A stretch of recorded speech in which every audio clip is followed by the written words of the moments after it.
Broadcasting to the Wizarding World since 2008. HPA&A's official Harry Potter podcast. Official Harry Potter podcast. This is Hogwarts Radio.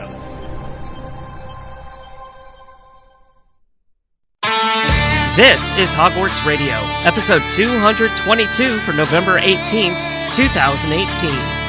Hogwarts Radio is HPA&A.com's podcast discussing all things Harry Potter, Fantastic Beasts, and the rest of the Wizarding World. For the quickest up-to-date news on the franchise, make sure you check out HPA&A.com. Hello, everyone, and this is Hogwarts Radio, broadcasting to Harry Potter fans worldwide since 2008.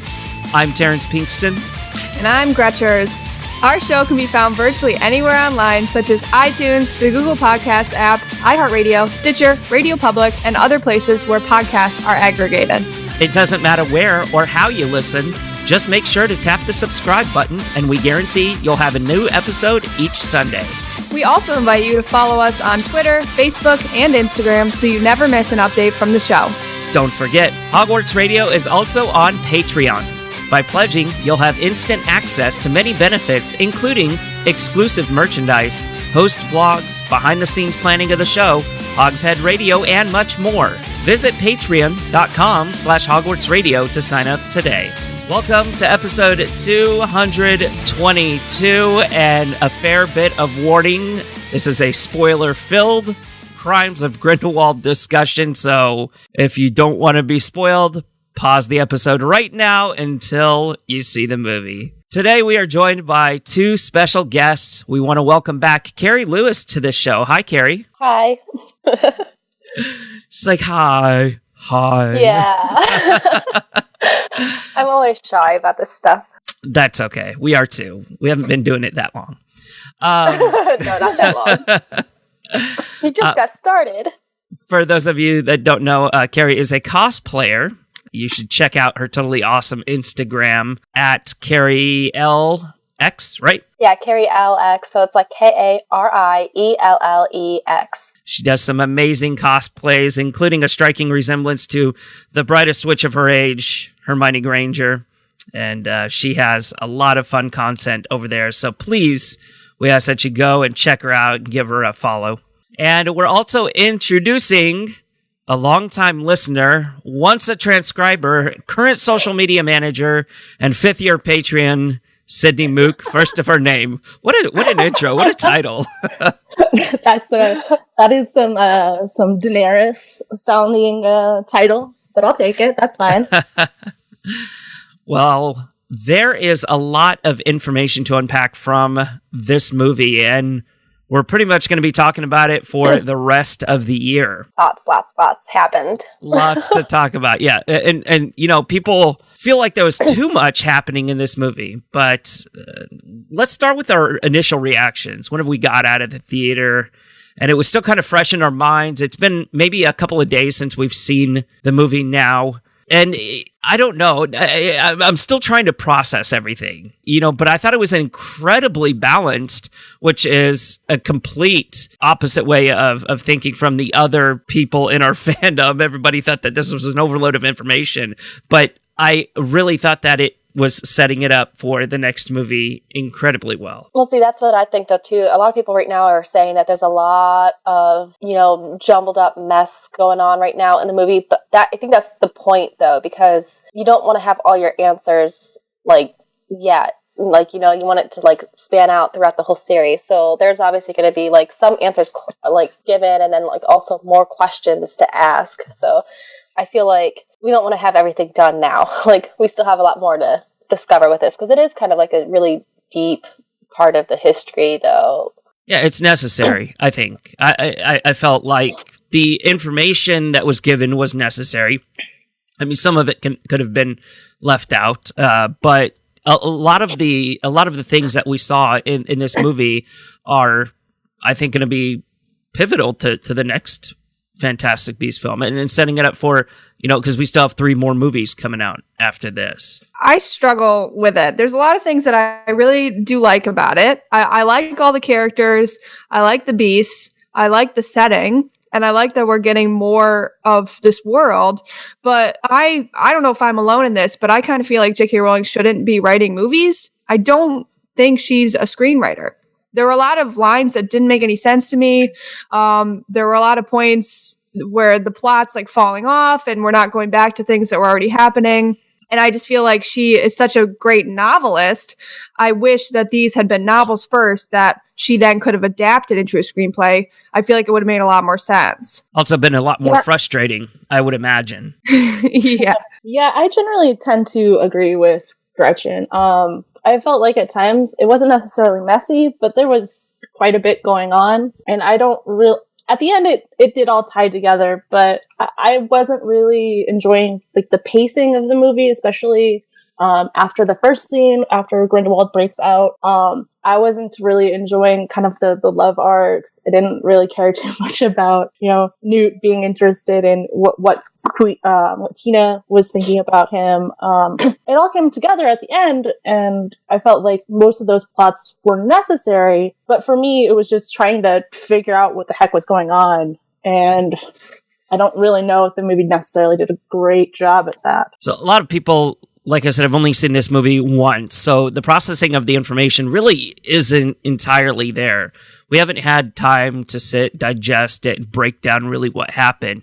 And that's not the reason for this particular episode. It's just to kind of understand certain characters, certain directions, certain standout moments. And we will have questions over the next 2 years, and some of them we're going to be able to solve, sure, but some of them we're not going to. For this episode, I feel like we're going to be like nifflers in a bank. So every time we see something shiny, we're going to go after it.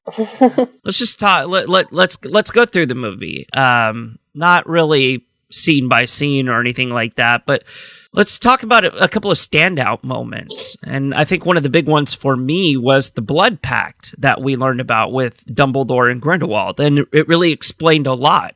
It explained why Dumbledore couldn't move against Grindelwald and why Newt has to intervene. I'm not quite sure that Dumbledore is just telling us the truth, that he is unable to, like he's unsure he can destroy the little vial at the end. So there's a lot with that. Yeah, I think he has to know how to destroy it, right? Like they made it together, so I feel like they have to know how to destroy it. And does Grindelwald know that it's missing though? Because I don't really think that was made clear, because at the end when he presents it to Dumbledore and he says something like he doesn't understand like the simplicities of magic or something along those lines.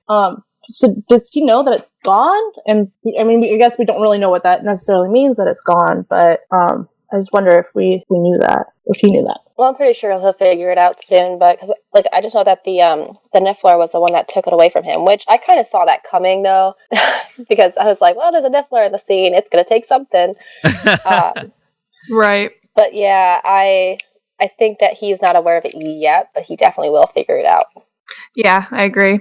I think the blood pact was kind of a weird choice. I mean, it would have made more sense for them to do an unbreakable vow, I thought, and that's what we all thought had happened. But now, because it's a blood pact, theoretically it can be destroyed, whereas we know an unbreakable vow can't be destroyed. So I guess it's just like, it had to be a blood pact because it has to be something that can be destroyed. Makes you kind of wonder what kind of magic is involved with the blood pact. Like, what if somebody violates it? If you violate an unbreakable vow, that's it, you're dead, dunzo. But with a blood pact, it's like, I mean, is it something that you're physically not able to do? Like, is that the magic where if you try to cast a spell against the other person, it just really nothing happens, it doesn't work? Are you able to even be around that person? Right. I have a lot of questions about it still, for sure. Yeah, I wouldn't be surprised though if that was kind of how the magic worked, where you cast a spell at someone and it just doesn't do anything. So I think that's a good point. I hope we get more answers in future films and that this isn't stuff that just gets glossed over though. It's going to be the running theme of this episode. I hope we get more answers.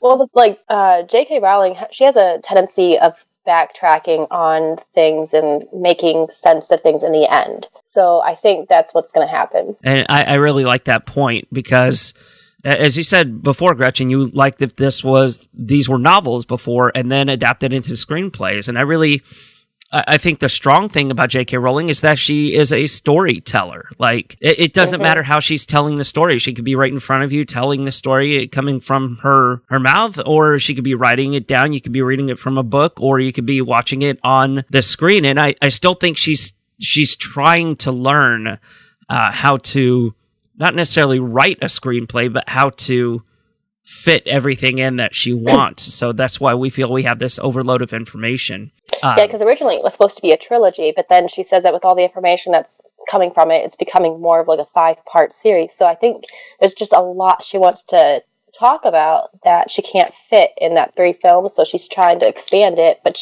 obviously she can't keep making these movies forever. So she's trying to limit. But there is a lot of information about the Dumbledore family and everything too. So. Yeah, that's very true. We'll talk a little bit about that here in just a bit. Let's talk about something else that was a standout moment, the Mirror of Erised. The mirror, of course, that shows the deepest desire of your hearts. And Dumbledore knows how to use it in ways that we don't even know exist. Like, we don't know the true purpose of the mirror. We know the things that it can do. And I was kind of curious why, whenever it was flashing between him and Grindelwald, why it would be showing a memory. It showed the memory of the Blood Pact. So that's kind of like it was a WTF moment for me, because I was unaware that it could show you those kind of things. Maybe we just don't quite understand all of the enchantments and the magic around the mirror. We only saw it a few times in the books, so maybe there's just a lot more that we don't know about it. And obviously Dumbledore being one of the greatest wizards of all time, I feel like he would maybe know, but it is weird, I thought also, but I didn't hate it. I kind of enjoyed that. Sydney, you had a good point here in our show document. You said we don't understand, and we'll probably never really find out why it works this way. Yeah, that's kind of frustrating. I mean, maybe one day J.K. Rowling will talk about that, about the way that the magic works, but I have a feeling that it's something that we're not necessarily going to get a good answer on. They definitely, I feel like, don't have time to answer that question in particular in these upcoming films. Maybe it's something they'll put on Pottermore one day or something. I don't know. But. Yeah. Well, it's probably like how... Oh, I'm sorry. No, you're fine. I said it's probably like how... So in the books, when in the Deathly Hallows, when Hermione did the Deobliviate spell on her parents, she modified their memories, but she didn't really, erase it. So, but, everyone says, well, when you use Obliviate, in the films, obviously it shows that, it just erases their memories. So there's, different aspects to, there's different levels of magic, I think, even particularly for just one thing, because there are memory charms and there's the Obliviate. So, there is a way to modify or erase memories instead of just actually fully erasing them, we were told it was supposed to be. So, that's the difference between the books and the films, though, too. So I think with the Mirror of Erised, there's probably different levels of magic with that as well, besides just showing your desire. I like the point that you bring up about the memory charm, because we saw that point in this movie, how it was only explained that the bad memories were erased, Yeah, that's what I was wondering too. And so it made me think about, the rest of New York, was everybody else? They remember? Yeah, exactly. That's what I'm trying to figure out too. That never got explained. Yeah. Yeah, no, that didn't make any sense. A lot of confusing things with magic in this film. And like I said, these things might not be explained. They might be a Pottermore article, later down the line. But it's just, it's frustrating how we are introduced to this magic and we think we know how it works, and then J.K. Rowling says, psych, and then, she kind of side swerves and says, this can also work this way. So it's not necessarily black or white anymore with anything. There's a gray area now. I think that's why you have to kind of, magic's not really fully meant to be understood unless you really are, that powerful, I guess. I don't know. I think that's why there's probably a lot of issues with magic, of people, abusing the power or whatnot, because they don't fully understand. Let's move on to Grindelwald's rally. And Gretchen, you want to kick this one off? Yeah, I thought this was a cool way to have to be the climax of the movie. I thought it was interesting to hear. I thought his speech was very compelling. it's visually a very cool scene as well. Of course, once all the audience separates, and then Grindelwald creates the flames and everything, and the Aurors are trying to escape. I thought it was a very exciting scene, very cool to watch. What did you guys think of it? Yeah, I also really enjoyed this scene. This, for me, when this rally started, was when I really started loving the movie. Because up until that point, it wasn't that I wasn't enjoying it, but I spent a lot of time trying to like figure out what's going on. Probably just like overthinking things. But for me, this rally was so compelling. I enjoyed it a lot. It gave me chills listening to it. I took a genocide class when I was in college, and one thing that they talked about in regards to like the steps of genocide was you start referring to people as the other, or by some other kind of name, and him calling it the other, I was like, oh, I got like chills running through my body. It was just I enjoyed it a lot. The whole entire thing, it was beautifully shot. I loved the scene after, kind of directly after involving the fire circle. I thought that was really cool. I enjoyed this a lot. It just goes to show that like the magical world is also in relations to like the Muggle world as well. Like there's a lot of similarities. Like obviously in the Muggle world, like we have like presidential rallies and whatnot. So it just shows that like they're just like us, but they just have magic. So they have their own cultural differences and their own like political differences and everything too. So yeah, that's true. I thought the scene was visually appealing, and honestly, I thought the scene wasn't going to come at the end of the movie like it did. I thought it was going to be at the beginning, and it's how it was going to show how he was amassing followers, right? Grindelwald, this is what makes Grindelwald so dangerous. He doesn't need a big booming voice and an assertion of authority to be intimidating. He's the way that he speaks is so suave, so charismatic. I'm like, where do I sign up? Very manipulative. Like he knows how to. That's how it is with Credence as well. Like he was very manipulative with Credence. So that's what I'm worried about too. I think he's still manipulating about the Dumbledore thing. Yeah, agreed. But this was one of my favorite scenes of the movie, and especially all the magic involved, where we saw Nicholas Flamel's big moment as well. He's like, "Oh, I haven't done this in 1,200 years, but I'll give it a shot." That was cool. And I thought Nicholas Flamel, we were going to see him as just like kind of this frail old kind of has-been that's full of information, and that really wasn't the case. And we'll talk about him in just a bit, but I'm glad that we got to see like this massive showing of magic to stop this blue fire from Grindelwald. Yeah, it actually makes this.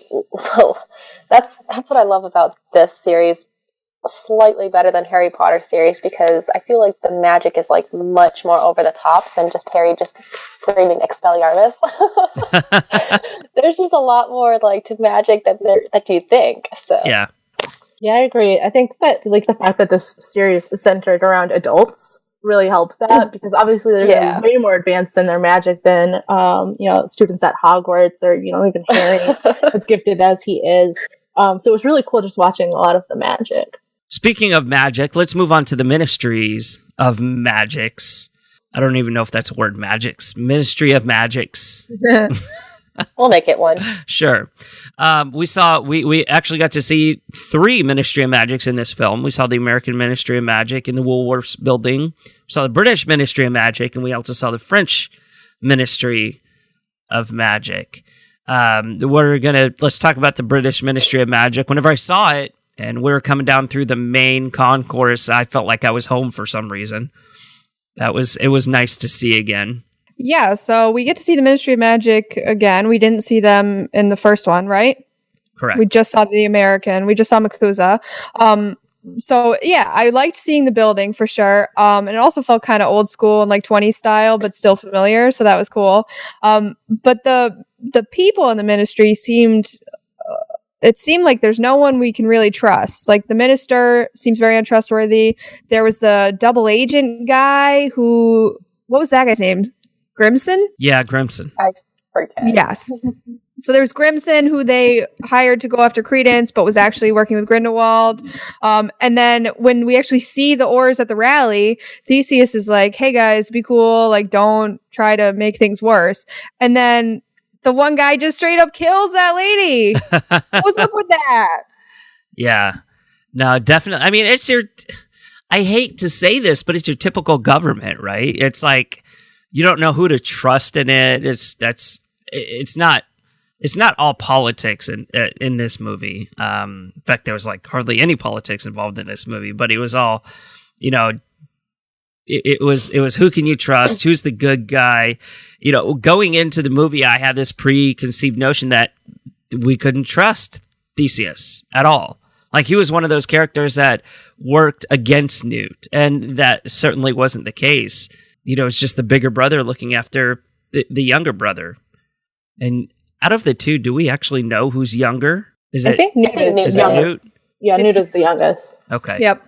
Okay, so he's like in big brother mode, you know, he's like being protective and saying, don't be yourself, you know, don't act like yourself normally. And, you know, he's just, he wants what's best for Newt. And he's one of the more truer characters from the Ministry of Magic. It was good seeing the French Ministry of Magic. That was different. I like the entrance to where the thing came down, kind of like Willy Wonka's spaceship, down into the main lobby there. Even though that's all we really saw besides the stacks, but it was definitely neat to see. But yeah, it's like, who can you trust? Another big standout moment for me was Queenie's betrayal. Yeah. Let's talk about that for a moment. You have a point, Kari? Well, I mean, before going into this film, I kind of already assumed something like that because someone had hinted at it. Even before, like, all the premieres of the movies, they said basically, they didn't, like, go into depth or anything. They're like, it seems like Queenie might betray. But also because, like, in the photo that they had for her, she had a wedding ring on, or, like, an engagement ring. So they're like, well, maybe she got, like, engaged or married, but just looking at the posters for it, they're like, they could sense that there was something off with her, too. So I'm like, how can you figure that out from this poster? I forgot exactly. I didn't look into it further, so I didn't know exactly what their point was to it. But going into the movie, I'm like, I wonder if Queenie really is going to betray. But I think she just comes across as the type that, like, given that her powers and everything, that she just seems like she would just is easily influenced. So I think she kind of, like, fell to that. It seems like, to me, her character was... I didn't enjoy her character as much in this film. And she doesn't seem like a strong character. Yeah. Like, she's not, like, strong. Right, so. Right. She seems dumbed down at times, which isn't the case because Alison Sudol is just a wonderful, amazing actress. And it's, you know, I hate to say it's the writing that is, you know, not doing her justice, but it is the writing. And it makes me loathe the character. Like, I feel nothing whatsoever for Queenie. I'm like, whatever, bye Queenie. And is it going to seem like later on she was like, oh, I was part of a curse. I was a part of an Imperious curse or something like that. The character seemed so comfortable in just betraying at the very end. Well, I think it's because she's just easily influenced though too. Like, I feel like, so in Harry Potter, like when Cho went against Dumbledore's army because, like, Umbridge confronted and was like, I guess she kind of felt intimidated. So then she gave away the Dumbledore's army information. Like, I think that's how it is with Queenie, though, too. I think she is just easily influenced by this, and she thinks, like, she's conflicted. Like, she doesn't know, like, she probably feels safer following after Grindelwald than it is, you know, standing against him. So I think, I don't know. Yeah, I kind of enjoyed Queenie in this movie, though. I didn't like the beginning when she was she put like a love potion on Jacob. Is that what we think, or some sort of enchantment? Yeah, I thought that was kind of weird. That's borderline sketch right there. I mean, I wouldn't be surprised if she was Imperious, though. I mean, she was at Grindelwald's, like, a hideaway. She didn't really know where she was at. Well, I think that's why Grindelwald is like tricking her. I think he wants to use her to his advantage. So maybe she's not imperious, but maybe she's being, in some way, mind controlled. Because, I mean, you know, when she was sitting on the, city street, she had, her head in her hands and she could just hear everything that people were thinking. I think that somehow Grindelwald was probably playing some sort of mind trick on her. Because, I mean, she wants to marry Jacob. She wants to marry Jacob, who's a nomad. She's a muggle, whatever you want to call him. And that's directly against everything. Or that's, Yeah, but that's why I feel like he's using that to her advantage. To his advantage is that he knows what she wants, and then so he's making it appeal to her. Yeah. Hey, if you join me, this will happen. So I think he's tricking her, and she's falling for it. I agree. Because then at the end, too, when she was with Grindelwald, before the very end scene with Credence, that doesn't really seem like Queenie's character. So I think there's some sort of mind play going on there. Okay, so here's how I kind of read it. I think a lot of things happened between the movies that we really didn't get to see. And it seemed to me like Jacob and Queenie had established that they love each other. They want to be together. Queenie wants to get married, but Jacob doesn't want to ruin her life, so he says no. So then she does the love potion or spell because she thinks that if she can just loosen up his inhibitions about the marriage, then they'll be happy together, since she knows that he already loves her and they've already established all that. So maybe she doesn't see it as wrong as we might see it. So then yada yada yada, he takes the spell off. He says no, we can't make it work. And then she commits to Grindelwald. I don't think he's tricking her. I think that she is making a choice because she thinks that he will create this world where she and Jacob can be together. So that's the future that she's seeing because he's manipulating her to see that. He's lying to her. But I don't think he's cast a spell. I don't think she's under his influence beyond maybe a little bit of the mind thing, like Sydney was talking about. So I think the problem is in the writing. I think that we're supposed to see this strong woman who's trying to be brave and make a choice because she loves someone and she's trying to create a world where they can be together and be in love. I think that's what we're supposed to be seeing. But instead what we're seeing is a confused woman who's a little crazy acting and says silly things and seems stupid when she goes to talk to the ministry, and she's alone and doesn't know what's going on. So I think we're not seeing this strong woman who's making a choice about love.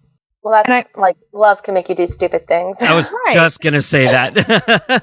yeah, but I also think that we're supposed to be. I think that also in her backstory, we know that she only really has a relationship with Tina. She doesn't have a lot of people in her life who she can have real relationships with. So I think she's very afraid of losing that relationship with Jacob, and she's willing to go to these lengths, even if it means kind of going a little further than maybe she should, because she loves him and she wants to be with him, and she can't even fathom losing him, especially now that we know that Tina's kind of left her to go track down Credence, I don't know. I loved Queenie in the first one, and I think they did a huge disservice to her in this one. I feel like it's also realistic, though, too, because, not every single female character out there is going to be, this, strong, I can, be dependent on myself kind of thing. I think there are women out there that will do crazy things for the person that they love. So yeah, and I like that. I think they didn't write it successfully enough for that to come across. I like the fact that she's, committing to it because she loves Jacob. I think it gives us a different, like you're saying, a different type of female heroine who is willing to do these crazy sacrifices for love. But I don't know. Maybe we'll get more. Maybe it'll be more successful in the upcoming movies. I don't know. She has to be smart enough to realize at some point that what she's doing Jacob isn't agreeing with her, and there might be a point to where she just goes too far with all this. And he just doesn't want to have anything to do with it anymore. And then she's kind of stuck. She's kind of on this path that she can't turn around from, and she has no other way but forward. And I'm having a real hard time with her really meaning that she's she's believing in what she's doing is the right thing. Yeah, and I think it's important to keep in mind too that when we're talking, I mean, we're talking about, like potential, like with Wizarding War, and when you're in like these dire times, people make decisions that they regret just kind of in general. So I feel like eventually she's going to regret what she did, and I don't necessarily think that doesn't make her strong or anything like that. I think that there's just a lot of factors going into place, and maybe she thinks this is what she wants now.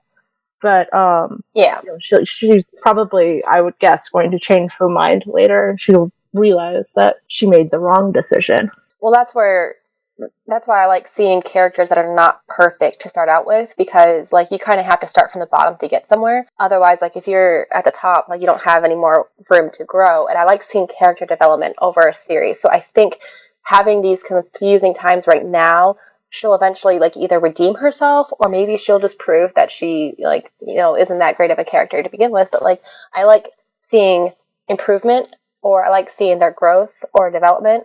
I don't like seeing them stuck in one position. Like I want to see that like change. The character arc, yeah, definitely.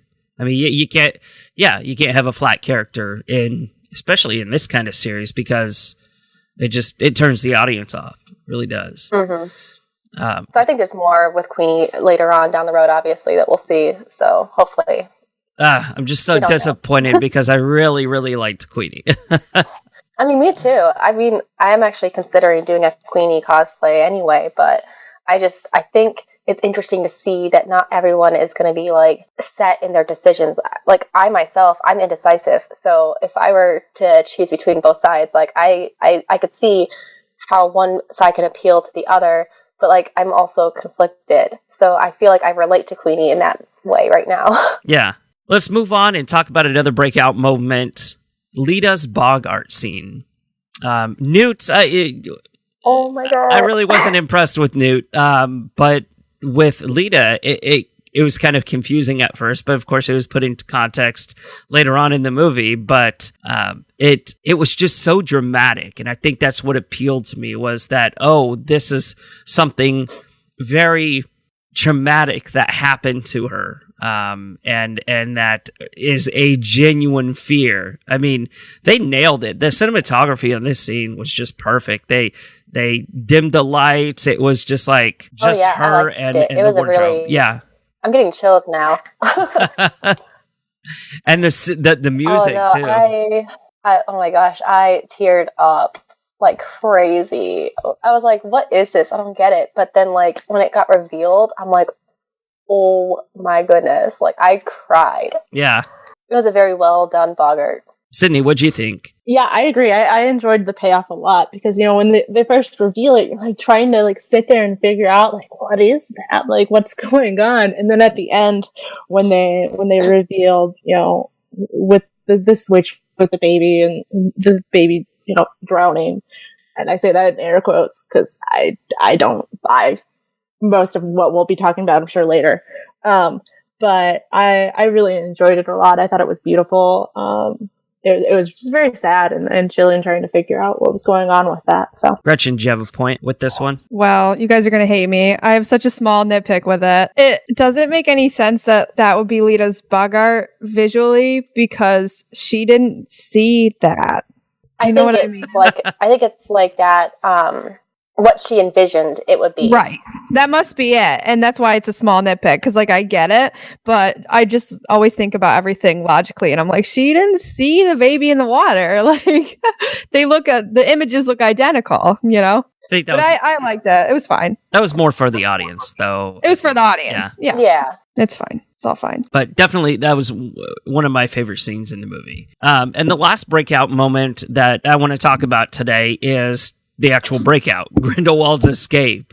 And the fact that this was Abernathy that was behind all this really irked me, because why was that necessary? Why? I kind of liked Abernathy. I felt sorry for him in the first movie because Queenie was rejecting his advances and he was just like kind of shy and meek, but that also kind of explains why he might have been the person for this, because he might have been easily manipulated. Mm-hmm. I thought he was easily manipulated for sure. I think it's the intimidation factor. I'm interested to see like the magic behind were they did he polyjuice? Because that doesn't really make sense to me. I don't know. I thought it was a cool scene.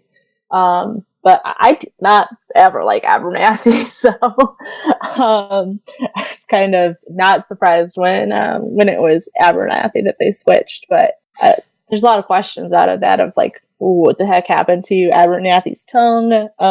Like, I don't know, so many questions I have regarding that scene. You know what it kind of reminded me of is whenever Voldemort gave Peter Pettigrew the silver hand, right? Oh, the hand. And so, in the end, hand ended up betraying Pettigrew. I wonder if the tongue is going to be the same way from Abernathy to Grindelwald. Well, Abernathy's gone, right? He's dead, or no? I can't remember. No, I don't think so. Die. He didn't? No. I can't remember. See, this is the He overload of apparated information. away at the end. Oh, The rest of the followers. You're right. okay. That's right. So it makes me kind of wonder, is his tongue going to have a place in his death later on in the series? Or if he is going to die. I'm already jumping to the end. I'm like, yeah, he's going to die. He's going to die. His tongue, he's going to swallow his tongue or something like that. I don't know. But it also kind of makes me wonder, when did this switch occur? Did it occur? Because it looked like Grindelwald was kept under tight quarters. Even a fly couldn't get in to his personal bubble. It's like, I'm thinking it might have been even just before that movie started. yeah. And if so, that's a long time. That's a long time to be in isolation for Grindelwald, Yeah, because they said that they had to stop. They're like, we used to have guards closer, but then he was manipulating them, so we had to stop having guards or something and put it in higher security. They had to change guards 3 times. I'm thinking it had to have been sometime after those guards when they had him step into play. So yeah. It was a very good opening sequence, I think, to this movie, though, for sure. I like that, yeah, because it showed you the sequence, and then boom, the title, "The Crimes of Grindelwald." So it kind of set that up. Very nice. Mm-hmm. Gretchen, you had a thought about this? I just didn't. I just had a lot of questions. Like, I didn't understand the tongue thing, because then, like, his tongue was forked. So I thought that meant that it was the tongue from the lizard creature. Like, did you guys understand that? The way that I took it was his tongue was forked like a lyre is, like a serpent. Oh. Like, he was presumed one way, and then he turned out to be another way. Yeah, I didn't get that. And then I wasn't sure. The guy in the carriage with them was the Minister of Magic, right? Thought so. Maybe. Or someone within that power. Yeah, someone there. And you know what was really awesome about this scene was that Grindelwald could have killed him, right? He could have easily killed him, but he didn't. And I think that just goes to show that Grindelwald doesn't want to spill wizarding blood. He doesn't want to spill blood of his own he's different than Voldemort in that sense, though, too. Right. So it makes me kind of think like Grindelwald really does want his version of the greater good, like kind of like what Hitler was. He wouldn't dare kill, a blonde-haired, blue-eyed member of the Aryan race. Oh, no, I had a hard time with like the beginning of the movie though too, because our theater, since it was a fan screening, they kept the lights on throughout the whole beginning because they thought it was going to be trailers before the movie. But for fan screenings, they don't show trailers before the movie. It just goes straight to the movie. So the lights were kept on throughout the first like 10-15 minutes of the movie before my friend called the number and was like, hey, by the way, the lights are still on. Like, she was calling from the theater. It's like, hey, the lights are still on in this movie. But yeah, so it was kind of hard for me to focus when like I couldn't see the screen that well. It was so dim because of the lighting. And secondly, like I couldn't really catch everything though too, because I was hearing my friend say, hey, the lights are still on. So that's why the beginning part was a little confusing to me. Mm-hmm. I wasn't able to like pay attention to the characters and all that. So I'm gonna have to like go and see this again. However, I'm so tempted to get the book now because I need to like dissect everything. Yeah, I think that's going to be my next step too over the next week is to get the novel. The screenplay. Yeah, the screenplay that's novel. What I'm doing. and kind of sit there and go through it. I mean, obviously going to have to wait until it comes out like on DVD to kind of sit there and go through, kind of like what you did, Gretchen, with the first screenplay.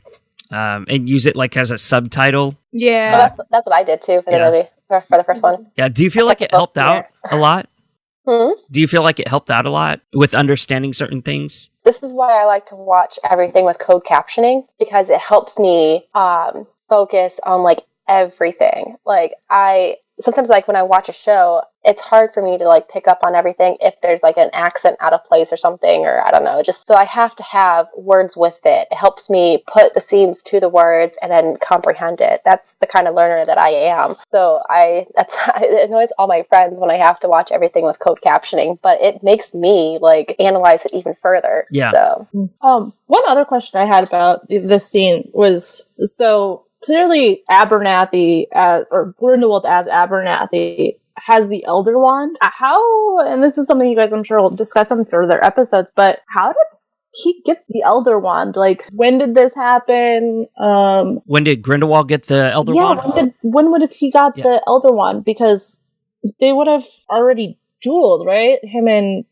Dumbledore would have had the Elder Wand by now, right? No, it's no, not yet. Yeah, no, it actually occurred in Deathly Hallows. There was a little story because Gregorovich had it, right? So Grindelwald, I wonder how he got it. Grindelwald came and stole it from Gregorovich. Right. He was the boy in the window or something like that. I can't remember the exact wording, but it was yeah. So he came and stole it from him. So that's how Grindelwald ends up with it, and then he duels Dumbledore in 1945, and Dumbledore ends up with it.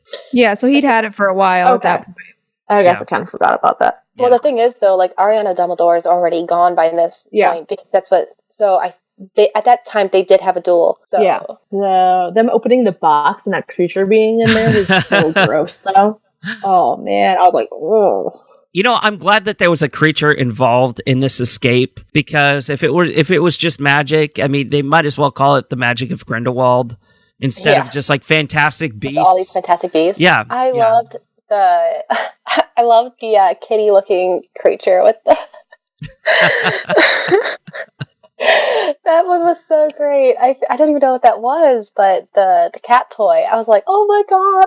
Oh, with the Zou, yeah. Yeah, we'll talk about him in just a bit. But I really love the beasts in this movie, how they were just so like present. They were there, and it's something that we didn't get this in the Harry Potter films. And I know I was worried going into this film, it being the Crimes of Grindelwald, that we weren't going to see as many fantastic beasts. But I was worried about that too. We saw quite a bit. Yeah, I really liked it. Now that we've talked about a couple of breakout moments, and like I said, we'll dissect more as we move throughout the series and the year discussing the movie. But I wanted to talk about breakout characters. And we'll kind of go one by one here. We're just going to kind of hit the high points of each of these characters, because there's quite a bit to get through. But number one is obviously Credence in this movie. And Gretchen, you seem to think otherwise. I love how you say obvious. I feel like if Credence wasn't in the movie, it would barely be different. He's like just running around, are you my mommy? And nothing's happening with him. So disappointing. I was so disappointed in this. I think though that the reason that all of that was there, because I also didn't really enjoy it. I was like, why are we spending so much time on Credence trying to like figure out who he is? I was like, oh my god, I don't care that. Well, I care, but like I don't care that much that we're spending. I don't know. Like they spent at least a half hour on it. I felt like. But I think that it was important for the end, which I'm sure we'll talk about later. But I think they needed to spend that time of like, oh, who am I? But who am I? I kind of generally tend to agree that it wasn't a completely necessary plot line for necessarily this movie. I don't know. So my friend actually has this theory about Credence. It was said that Ariana Dumbledore like couldn't contain like she couldn't like use magic because she was traumatized. There was boys picking on her or whatnot, so she kept her magic to herself. And then it was rumored that she could be an Obscurial. Now, my friend, and I don't know how the timeline frames, I don't know if this is possible or not, but he's like, what if Ariana, when she passed away, her Obscurial self, like, latched onto Credence? I mean, it's possible. We don't know how many Obscurials or Obscurus are in the wizarding world. We know of two.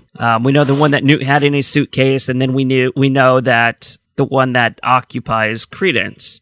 While I don't think that's the case, I mean, it's something you can't rule out. I don't think it's the case either. But the reason why he was saying this is because, like, we don't ever hear about another Dumbledore brother. And so we were wondering if, like, maybe the Phoenix came to Credence because it sensed Ariana. I like that theory overall. But I mean, I don't think it's like Credence was born yet, though, by the time that's what I'm wondering too. Died, because I think in the last movie they said that Credence was like 18 or something like that. So he wouldn't have been born by the time like that Ariana died. Ariana was like 14 when she passed away, but I don't know where the time frame is. So I don't. That's what I'm confused about. I don't know if that fits. I think that I looked it up last night. I think it was like 1899 or something like that when she died, and then I think Credence was born in like 1907 or something like that.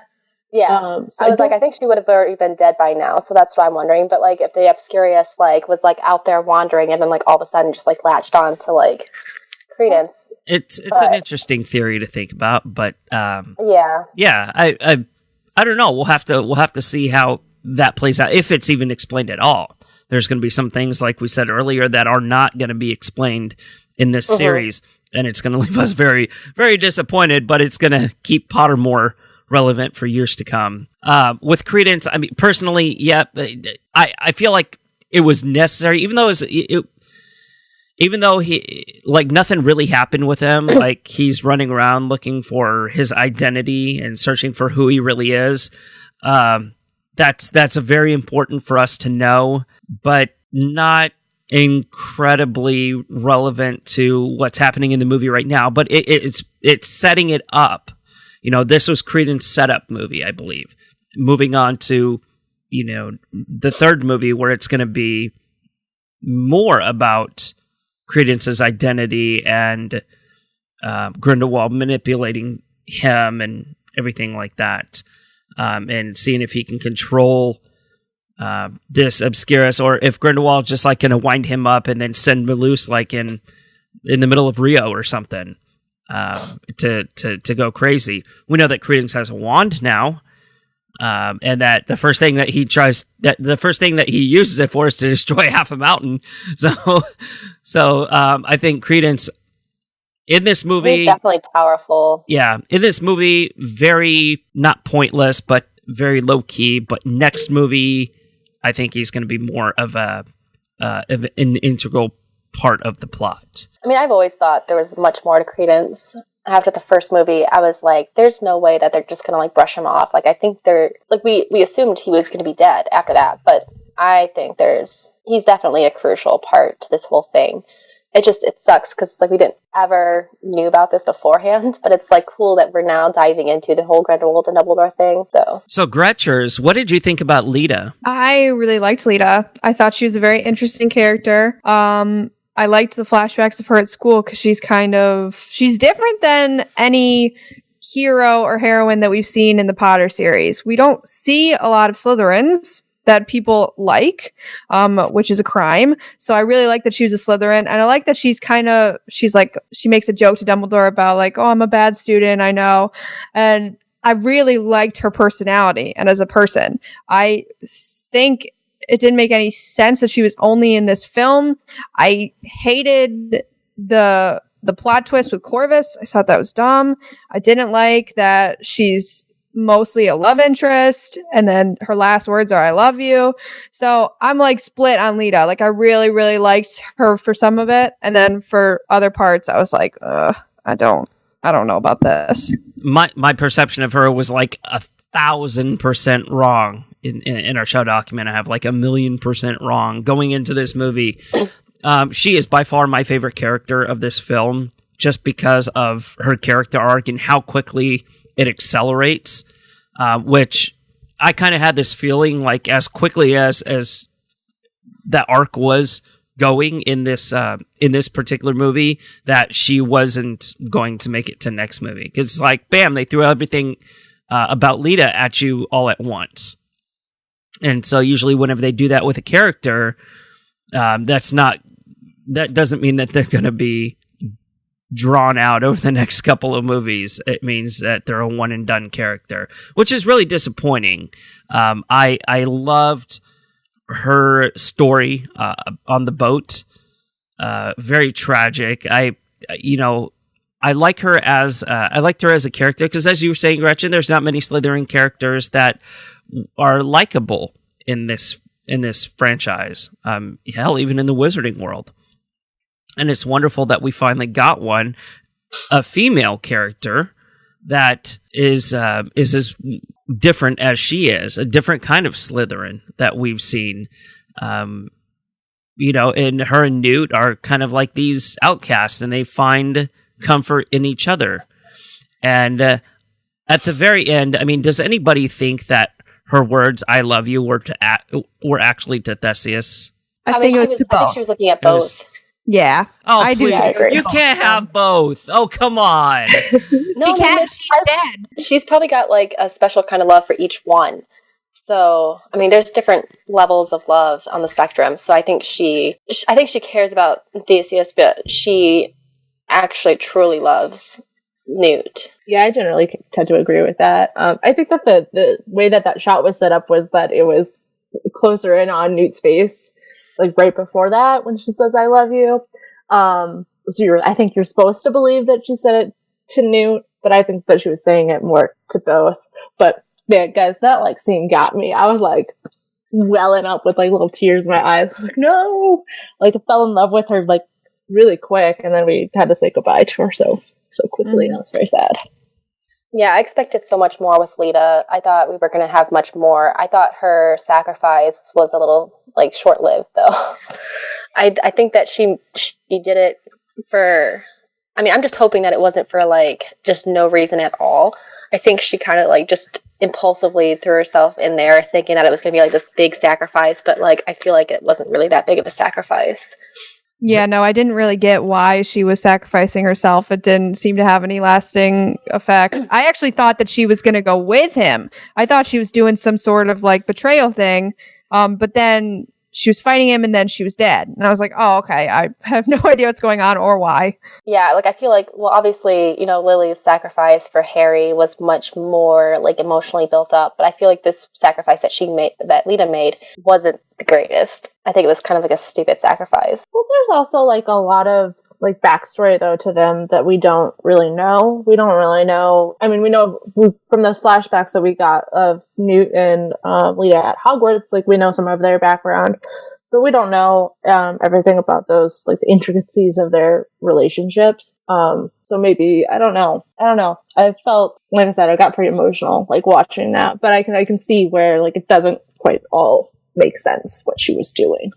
Yeah, like I said, it just felt kind of short-lived. Like, if they had branched out more onto it and had more of, like, an emotional build-up to it, then it would have been much more powerful, but, like, it just didn't feel like it was that powerful of a sacrifice. Does anybody feel like Newt and Lita's love was a true love or more of an infatuation? We didn't see any of it, so I have no idea, Like, we saw the one scene of them in the flashback where it's like, okay, you guys could be friends, and then I don't get it. Like, did they ever actually have a romantic interest in each other? I don't know. Well, I don't think we were ever meant to believe that. The only thing that was weird was the L plus N in the classroom, but I didn't really understand that. But I always felt like it was supposed to be like a very, very like tight friendship kind of love rather than a romantic interest kind of love. But I think that there's different points in the movie where they try to point you in the direction of it being a more of a romantic kind of thing, which I didn't enjoy about that.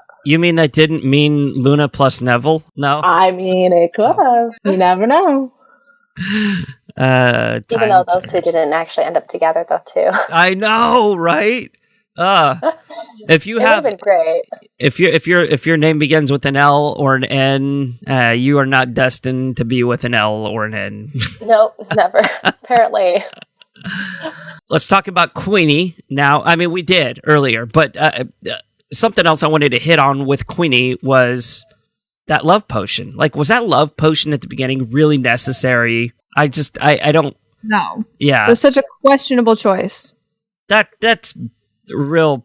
Like, Jacob, I feel Jacob's frustration. Like, when were you going to wake me up? When have we had like 5 kids? So, wouldn't that be considered like, I don't know, like almost rape at that point? Yes, I think so. Yeah, I agree. And I think that this is not justifying like what she did, but she was really desperate to be with him. I don't think it was like okay whatsoever though for her to put some sort of enchantment or use a love potion on him, and it was kind of like obvious from the beginning of that scene that something was off, and Newt figured it out pretty quick. He's like, "You've enchanted him." Well, that's why, like, obviously, like, when you're in love, you do stupid things, though, too. I mean, it's just like how in Harry Potter, though, too, like, Romilda Vane sent that love potion because she was obviously just, like, so infatuated, though, too, that she wanted him to feel the same.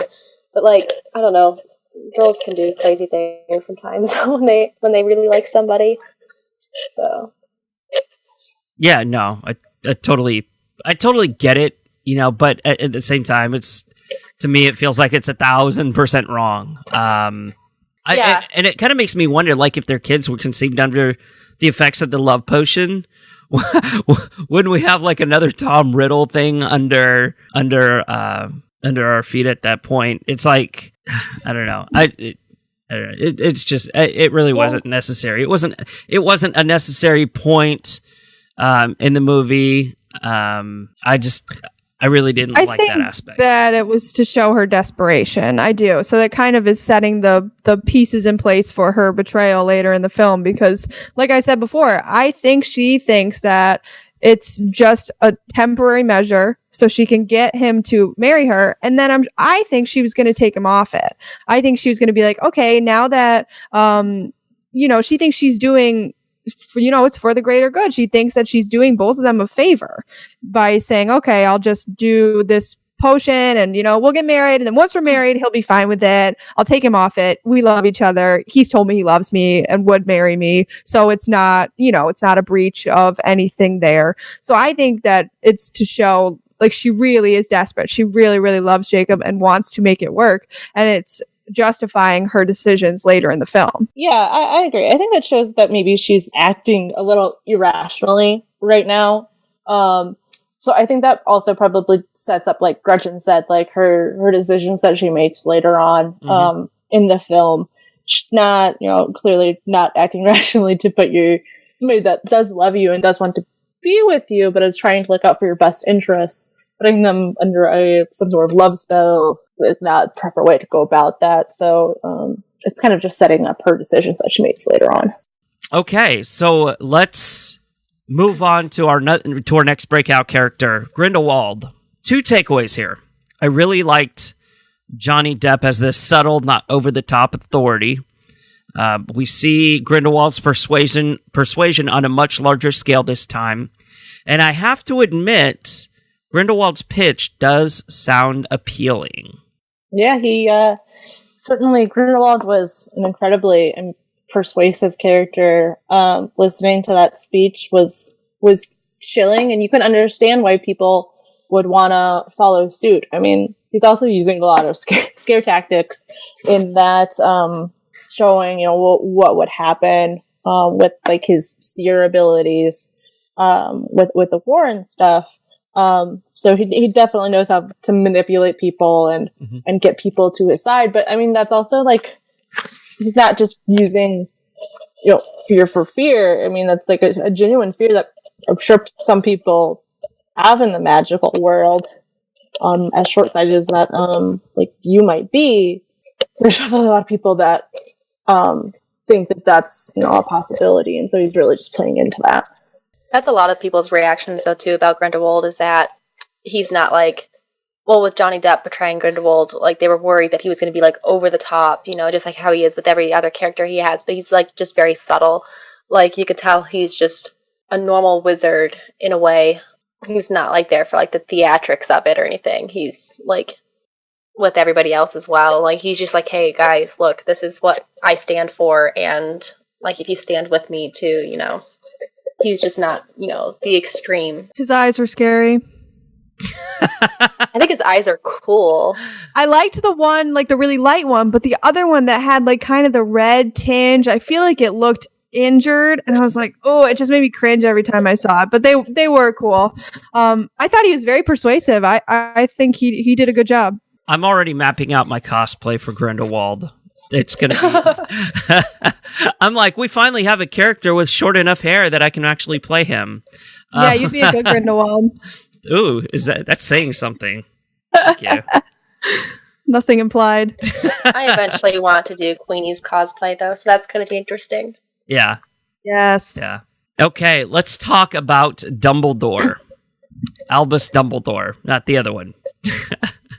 I understand Dumbledore a little more now. Whenever he said that, I can't move against him, and we all thought, because you love Grindelwald. Well, yeah, that's part of it, but at the same time, it's like, you can't move against Grindelwald because you physically can't move against Grindelwald because of this blood pact. So I understand that aspect of him a little bit more, and why he really has to get Newt to really do his dirty work for him. Well, originally I thought that he couldn't move against him because of their love, in a way. Right. But then it makes even more, like, the blood pact makes it much more stronger. Very true. I mean, obviously, we know later on, I thought this was going to be leading up to the whole issue with Ariana. Like, I thought Ariana was going to be a part of this as well. But apparently that already happened. Mm-hmm. So, apparently this is it's a different war than what I envisioned. I thought the issue with Ariana and whatnot was, like, I thought all the leading up to Ariana's death is, like, what kind of, like, sparked this whole issue between the two, but I guess this is, like, a whole other issue. I didn't look further into this, so I didn't know the timeline. Anybody have issues with Jude Law as Dumbledore? No. Absolutely not. Loved him.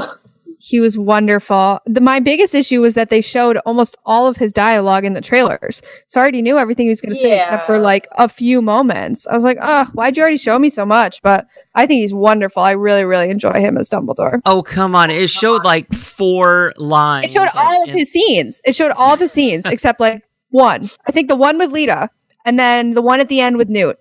Those were the 2 scenes that I did not see in the trailer. Yeah, it pretty much showed most of his dialogue, but I think that's just because eventually this becomes a bigger thing between Dumbledore and Grindelwald, so, like, we don't want to, like, have Dumbledore steal all that spotlight yet. Yeah. So, yeah. Eventually we're going to see much more of Dumbledore as it goes on, but especially now because of the new Dumbledore. That's going to be interesting to see how that plays out. The new, the improved, the younger Dumbledore. Where did he come from, Dumbledore?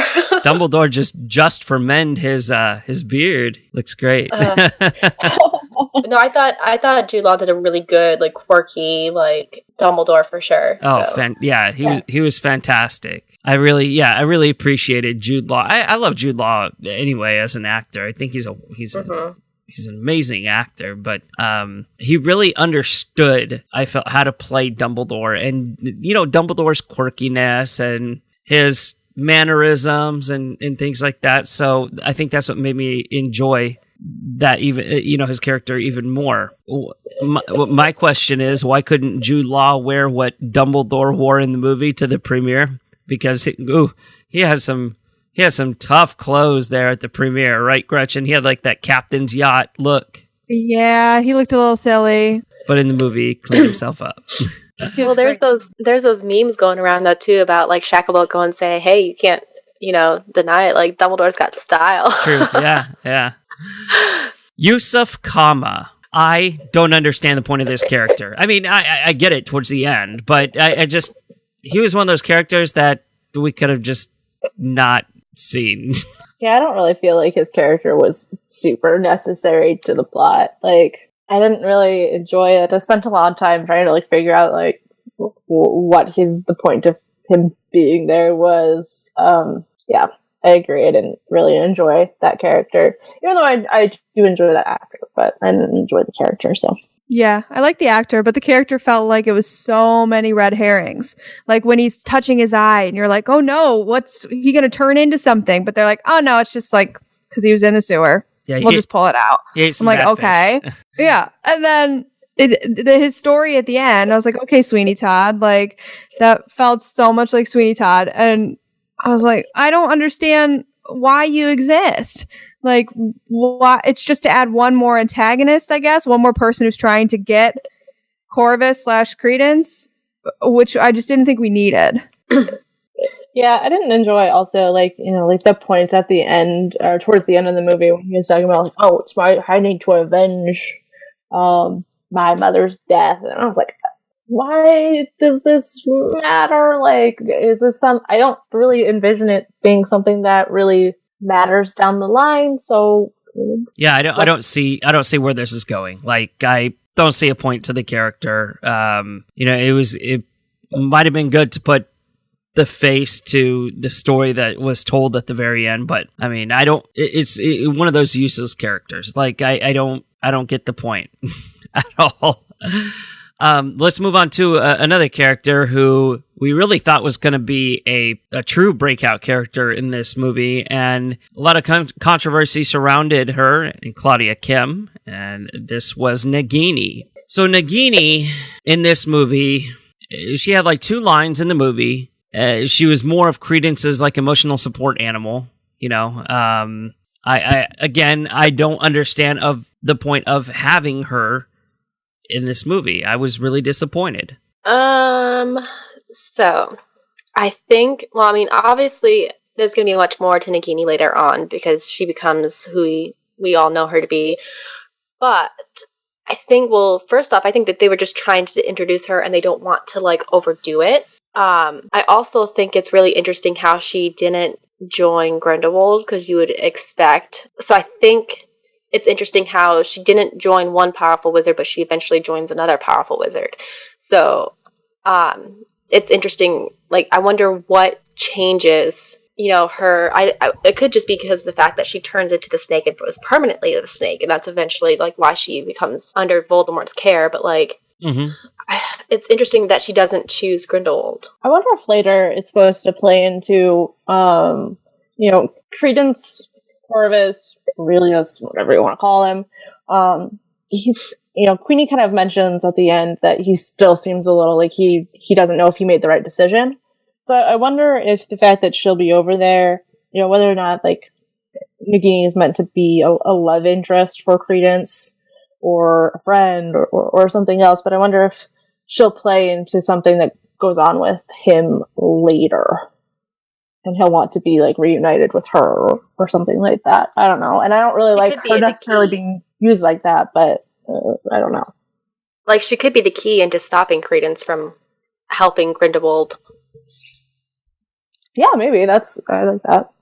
Yeah, she's got to play a bigger part in the upcoming movies. I was disappointed, but now that I'm thinking about it more, it's like, okay, they're just introducing her. There's so many characters. She's going to be in the next 3. She didn't die like Lita. So I'm okay with her having a smaller role in this as long as she does become a bigger character, because I really am very interested in her and I really want more about her. So as long as she doesn't just stay in the background, then I'm okay with where we ended up. I definitely want to see a lot more like development with her, because like, I mean, to introduce Nagini and like have her have so much happen at once, like that would be a bit too much. I agree. I think that, so I think we're used to seeing Nagini in like this negative light, right? As Voldemort's sidekick. I mean, Nagini was a Horcrux, for God's sake. We saw that as evil. We saw her kill Bathilda Bagshaw and eat Charity Burbage and all this other stuff. So, you know, it's kind of weird seeing her in this supportive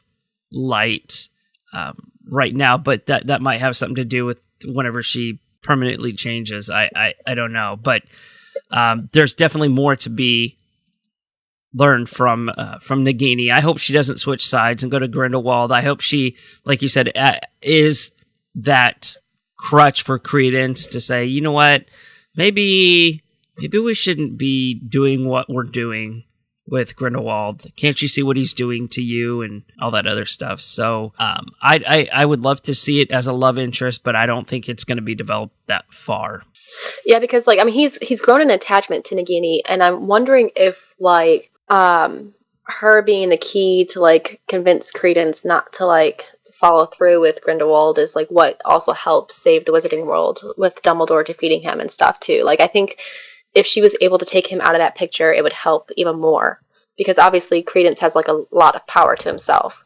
So I think if Voldemort, or I'm sorry, not Voldemort, if Dumbledore was to go after Grindelwald with Credence by his side, it might be much more difficult. You know, I'm wondering if Dumbledore will have a play with Nagini and like helping them take Credence out of the picture, I guess. See, the whole reason that Grindelwald brought Credence in is because he thinks Credence is powerful enough to kill Dumbledore. Mm-hmm. And I can see Nagini as being that person saying, no, this isn't who you are. You know, whenever it comes down to it, I think we're going to see like Credence almost destroy Dumbledore, and Nagini's going to kind of intervene like that. And that would be an interesting turn of events. And then I'm wondering if something will happen to Credence, and that's what causes, like, maybe that permanent structure with Nagini as well to become her snake. I'm wondering if, like, maybe there might be something heartbreaking, and that's what... And she kind of just gives up or something, and then it just turns her into a snake, or... I don't know. Because I know she still has a lot of fight in her, so... Yeah. Okay, McGonagall. What the hell was McGonagall doing in this movie? Nope, she wasn't there. Didn't happen. I was so frustrated by this. Like, I think that like she's not even born by the time that this movie comes out.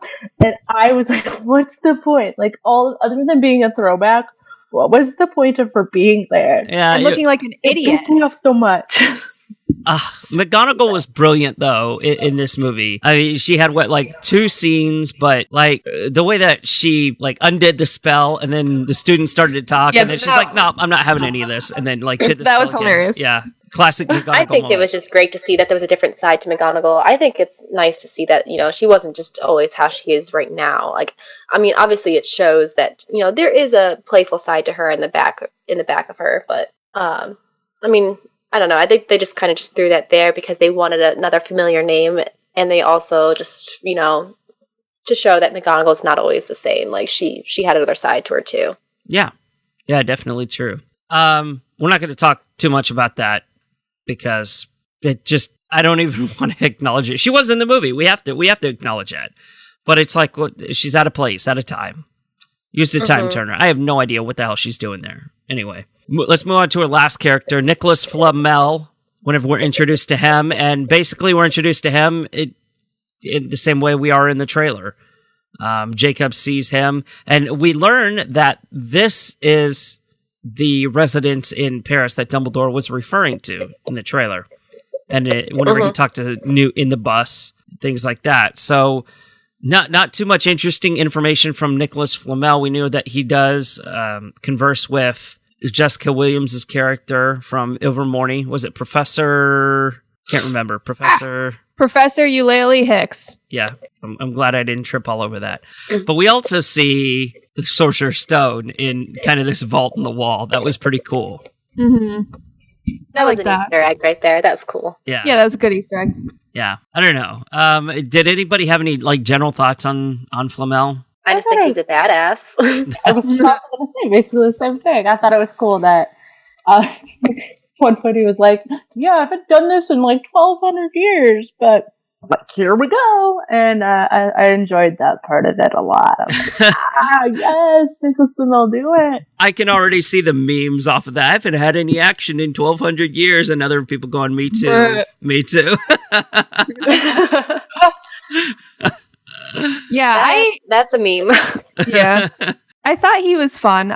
He didn't serve much purpose. I didn't understand why he felt like he needed to go to the action, because once he got there, he's like, hey guys, we'll cast Finite. And I'm like, do they not know how to cast Finite? Like, didn't Hermione say that when she was like 12? So I didn't understand why that had to be something he had to go do. But I didn't have a problem with it. I thought it was fun to see him there.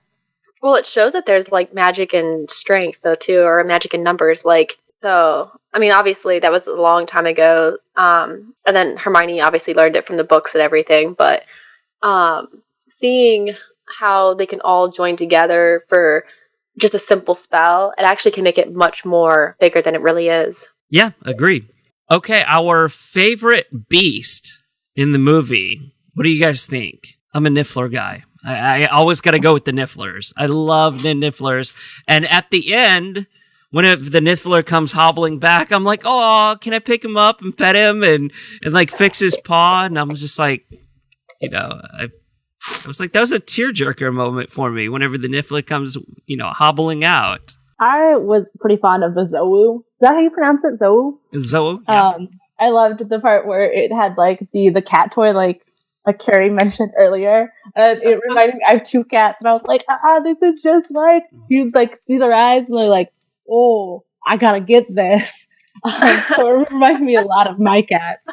I just think it's so cute, because it's like this big creature falling over something as simple as that. Like, that's what I think is so great about it. Very dangerous creature as well, and it's just the fact that it's so mesmerized over that little trinket it's so hilarious. Another really cool one I thought was that water creature that Newt had to like the wrestle, Kelpie, basically. yeah, I thought that was great. Yeah, that one was cool.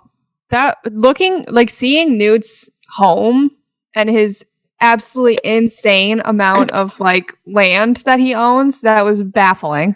Yeah, didn't we think that was somebody's like sewer or something like that? We didn't think that was a place for the beasts. Like somebody's office. Well, I mean, technically it was Newt's office, but like, I'm like, dang, all right, Newt, you're doing pretty good for yourself. You might have gotten a healthy grant, Yeah, but it's crazy. Yeah, that's really nice. And I'm glad that he has like kind of that sanctuary for those creatures as well.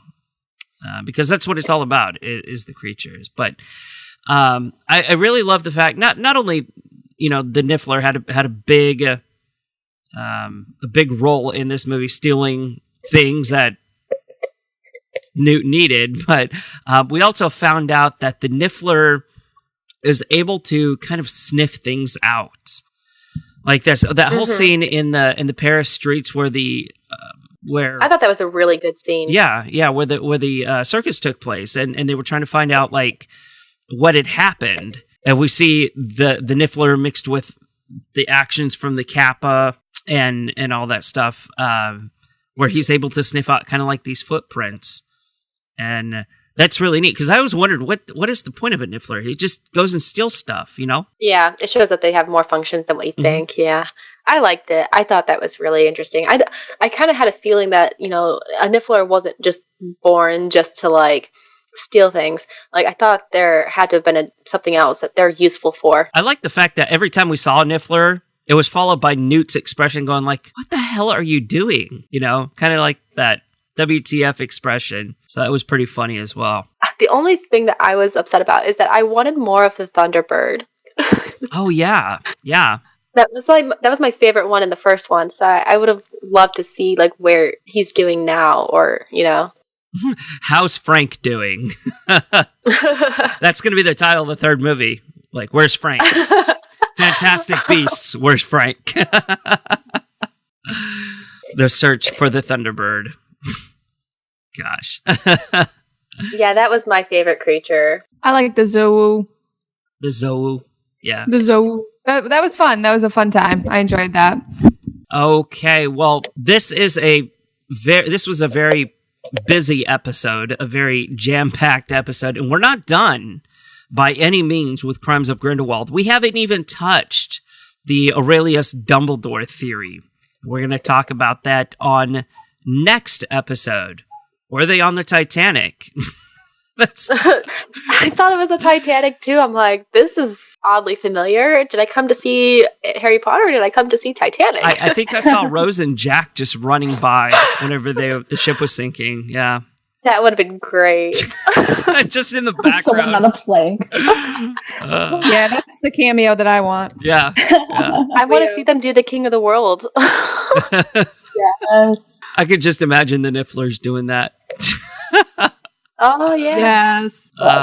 But like I said, much more content to come. We didn't even touch half of the movie today, I don't feel like. But we did want to just kind of put out this episode as a general reaction episode and what we thought.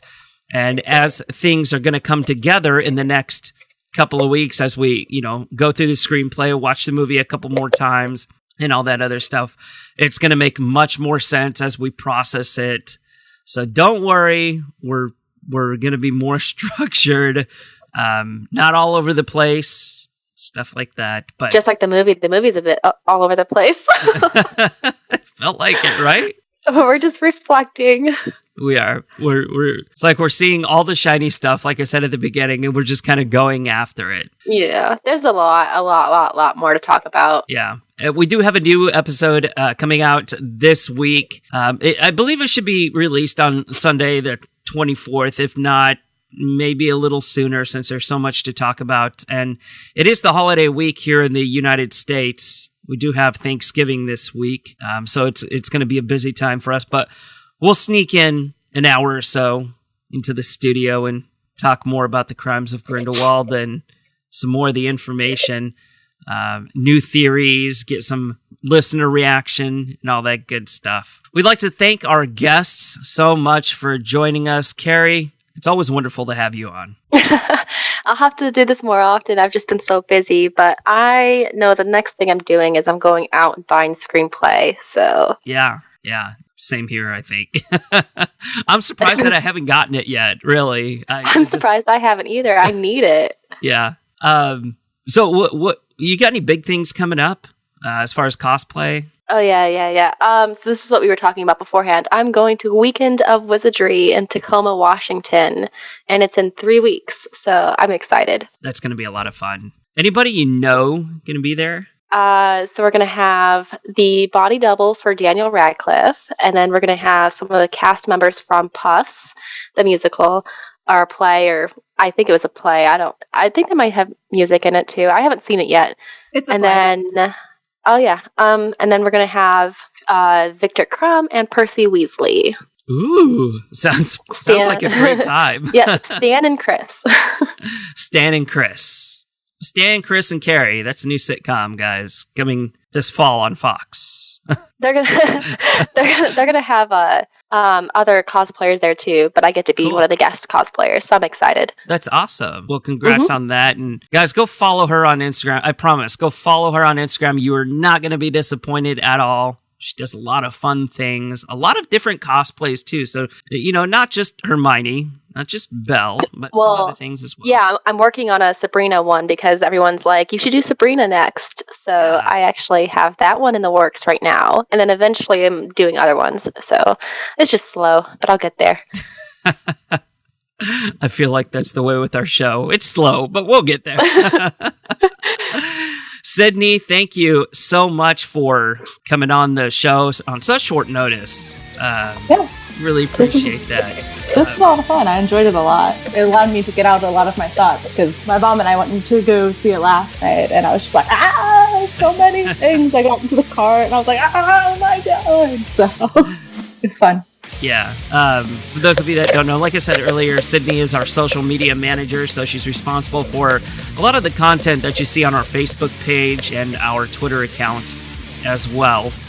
She does a wonderful job with that, and Sydney's also our very first patron that we've had on the show, and we really appreciate all the support and the hard work that you put in. Well, thank you. I enjoyed it a lot. So. And if you're not a patron, head over to patreon.com/Hogwarts Radio to sign up today and view all of the exclusive content. Well, we'd like to thank everybody so much for tuning in. Once again, I am Terrance Pinkston. And I'm Gretchers. And we'll see you next week for episode 223. Bye-bye. That was bloody brilliant. Codswallop.